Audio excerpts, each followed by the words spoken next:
देखिए,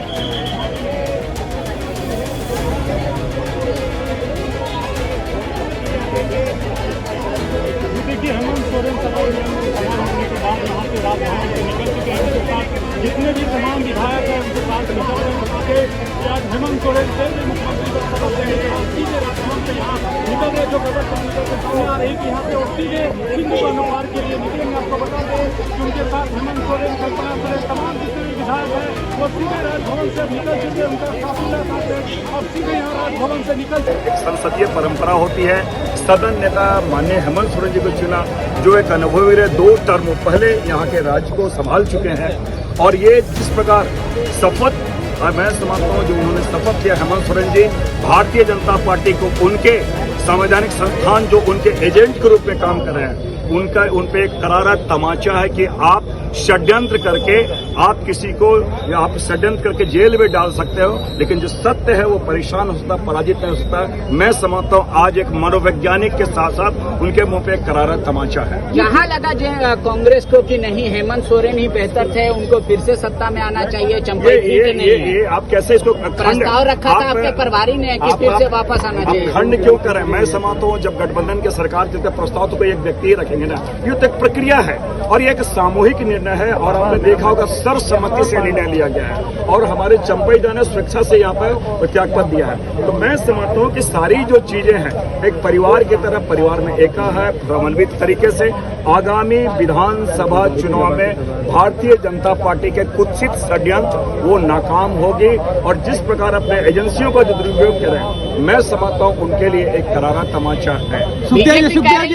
सोरेन परिवार के अलावा भी आदिवासी रहते हैं, लेकिन ना ये बात जेएमएम को पता है ना कांग्रेस इस बात को मानती है। तो आप इस प्रकार अगर खंडों में बांटेंगे, कल पता चला गोत्र में बांटेंगे, ये कहीं न कहीं भारतीय जनता पार्टी ये अपने को हारा हुआ महसूस कर और इस तरह की चीजें वो प्रोजेक्ट करी है कि लेकिन हम लोग काफी मजबूत हैं और इस प्रकार की जो चीजें आ रही है हमारे जनादेश जो मिला था हेमंत सोरेन जी के नाम पे जनादेश मिला था, अगर पुनः उसे मैं समझता हूँ अगर ये निर्णय लिया गया तो ये तो अच्छी बात है, स्वागत योग कदम है।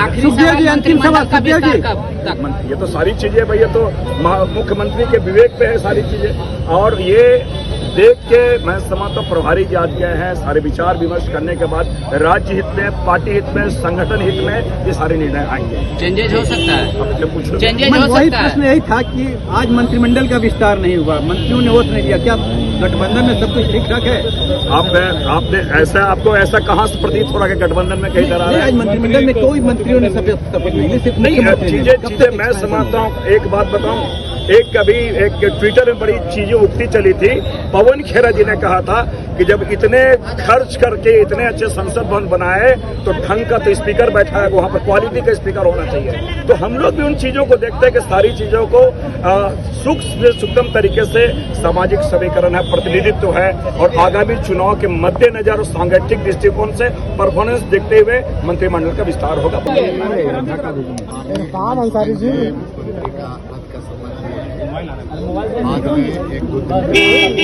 अरे यार क्या कर रहे हैं, नीचे करो यार। बाकी जो है उसमें कुछ चीजों में प्रक्रिया में समय लगता है। ये सोरेन परिवार से आप लोग बाहर क्यों नहीं निकल पा रहे हैं? लग रहा है कि एक व्यक्ति ही है। ये आप लोगों का ये सोचने का तरीका, इसलिए आप लोग उससे बाहर सोचिए और बंधु जी क्या कांग्रेस के मंत्रिमंडल के लिए का योगदान को आप नहीं भुला सकते। शामिल होंगे मंत्रिमंडल। अभी ये तमाम चीजें आला कमान से बातें आ जाएगी, एक आदमी में आ जाएगी। पुराने चेहरे होंगे या नहीं, ये तमाम चीज का फैसला आला कमान करेगा। शाम तक कुछ न कुछ बगल में आपके इरफान जी हैं। कब होगा ये सब?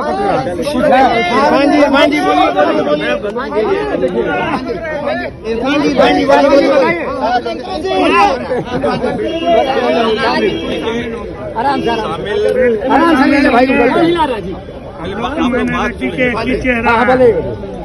शामिल राज्य हमारा है, हमारे मुख्यमंत्री शामिल हो गए और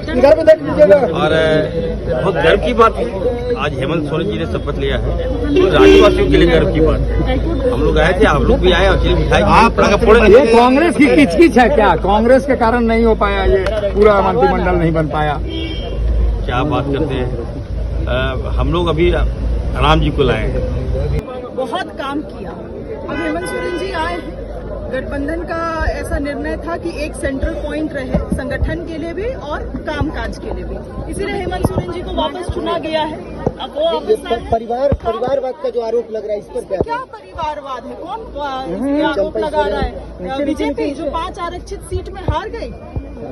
बाबूलाल मरांडी एक आदिवासी अध्यक्ष इन्होंने चुना, तब भी 5 आरक्षित सीट हाथ से निकल गया। उसके बारे में इनको सोच के समय गंवाना चाहिए भाजपा को। चलिए, धन्यवाद। शिल्पी जी ये कह रहे हैं नाराजगी को लेकर के चंपाई की नाराजगी कहा जा रहा है झारखंड। कहाँ आपको कोई नाराजगी दिखा? देखिए, पहली बात, चंपाई सोरेन जी गार्जियन, बहुत विपरीत परिस्थिति में उन्होंने पदभार संभाला और इतने बढ़िया तरीके से उन्होंने संभाला कि जिसका कोई सवाल जवाब नहीं हो सकता है। जब आप हेमंत सोरेन जी वापस आए तो सब लोग चाहते थे, क्योंकि चुनाव में हम लोगों को जाना एक सेंट्रल पॉइंट ऑफ कमांड रहे, सरकार संगठन एक जगह रहे, इसीलिए वापस उनको पदभार।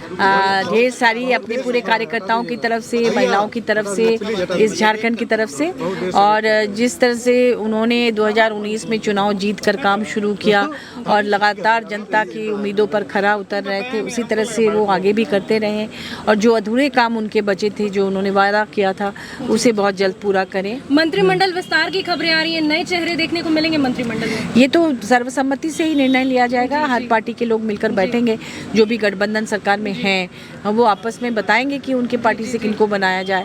ये तो अकेले निर्णय नहीं लिया जाता मैम, है। विपक्ष लगातार ये कयास लगा रही है, ऐसे तंज कस रही है कि चंपाई सोरेन से जबरन इस्तीफा दिलवाया गया है। देखिए, ये तो आप सभी लोग जानते हैं कि कल विधायक दल की बैठक हुई थी और उस बैठक में सर्वसम्मति से ये निर्णय आया है, जिसमें चंपेदा भी उपस्थित कह रही है कि कोल्हान के टाइगर का अपमान है। विपक्ष तो आपस में लड़ाने पर तुली हुई है, वो हर जगह लड़ाती है। महाराष्ट्र में एकनाथ शिंदे जी और उद्धव ठाकरे जी के बीच लड़ाई लगा दी, एनसीपी में शरद पवार जी और उनके भाई में तोड़फोड़ कर दी। ये तो उनकी आदत है। हमारे पार्टी के भी अभिभावक सीता जी को अपने पार्टी में ले गए, तो ऐसा तो लगातार कर रहे हैं, लेकिन इससे कोई फर्क नहीं पड़ता। ये झारखंड मुक्ति मोर्चा एक परिवार है, पार्टी नहीं, और चंपैदा अभिभावक स्वरूप है, उन्होंने स्वेच्छा से आशीर्वाद दिया है, तो निश्चित रूप से हम लोग फिर से जीतेंगे। कौन लेगा नहीं लेगा हमसे पूछते हैं, ऐसा नहीं है कि हम लोग एक अकेले हैं, वो पार्टी का फैसला होता है मेरा, और उसका हम लोग नहीं, हम सुन, आप सुने होंगे कहीं, हम तो नहीं सुने हैं। मंत्री बनना कौन नहीं चाहता है, लेकिन वहाँ तो पार्टी का निर्णय है ना। लेकिन लोग बोल रहे हैं कि जल्दबाजी हेमंत सोरेन को मुख्यमंत्री नहीं पद संभालना चाहिए था। अब ये सारी चीजों को हम बता नहीं सकते क्यों लिया गया है।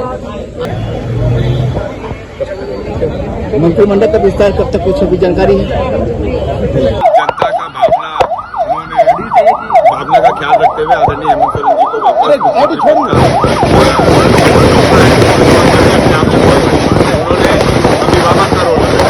निश्चित तौर से एक साजिश की तरफ